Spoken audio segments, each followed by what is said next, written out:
দৰঙৰ খাৰুপেটিয়াৰ নিকটৱৰ্তী ইছলামপুৰ গাঁৱৰ অহিজুল হকৰ পত্নী হুনুফা খাতুন যোৱা 4 দিনৰ পৰা নিৰুদ্দেশ হৈ আছে। ঘটনাৰ সন্দৰ্ভত স্বামী অহিজুল হকে ধুলা থানাত এটি এজাহাৰ দাখিল কৰিছে। এজাহাৰত উল্লেখ কৰা মতে যোৱা 23 নৱেম্বৰ তাৰিখে নিচেই পুৱা 3 বজাত ঘৰৰ পৰা ওলাই যোৱাৰ পিছৰ পৰাই সন্ধানহীন হৈ আছে মহিলাগৰাকী। স্বামীগৃহৰ লগতে পিতৃগৃহে বিভিন্ন ঠাইৰ আত্মীয়ৰ ঘৰত আৰু অন্যান্য ঠাইত অনুসন্ধান অব্যাহত ৰাখিছে যদিও হুনুফাৰ কোনো সন্ধান পোৱা নাই। ইফালে আৰক্ষীয়েও ঘটনা সন্দৰ্ভত তদন্ত অব্যাহত ৰাখিছে যদিও এতিয়ালৈকে মহিলাগৰাকীৰ কোনো সন্ধান উলিয়াব পৰা নাই। কোনোবাই মহিলাগৰাকীৰ সন্ধান পালে 6981774287 অথবা 9954187874 মোবাইল ফোন নম্বৰত যোগাযোগ কৰিবলৈ অনুৰোধ জনাইছে পৰিয়ালৰ লোকে।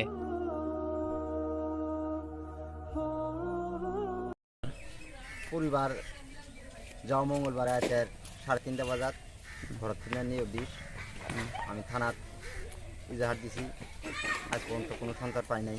ঘর কত আপনার? আমার ঘর হলো ইসলামপুর।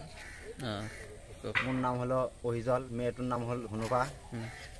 তাকে আমি আজকে 4-5 দিন হলো খুঁজেছি, পাই নাই। তোমরা দেখা যদি থাকে কেউ যদি সন্তান দিবার পান এই নম্বর ফোন করবেন 9954187874। ল'ৰা ছোৱালী আছে নেকি আপোনাৰ? হ্যাঁ, 3টা আছে। 3টা কি ল'ৰা না ছোৱালী? দুটা ল'ৰা এটা ছোৱালী। কিবা মূৰৰ কিবা অসুবিধা আছে নেকি? নাই নাই, একো নাই। অলপ কিবা কাজিয়া হৈছে নেকি? হ্যাঁ, তেনেকুৱা ধৰণৰ আমাৰ লগত কিবা অলপ কাজিয়া হৈছে। মনোমালিন্য কিবা হৈছিল আপোনাৰ লগত না? যদি পায় কোনোবাই এই নম্বৰত কোন সময়ত গৈছে এইটো? সেইদিনা 23 তাৰিখে কোন সময়ত গৈছে? সময়টো কি? 3:30 বজাত। পুৱাতে, একদম পুৱাতে। 3 নম্বৰ গৰমদিনবোৰ গাঁও।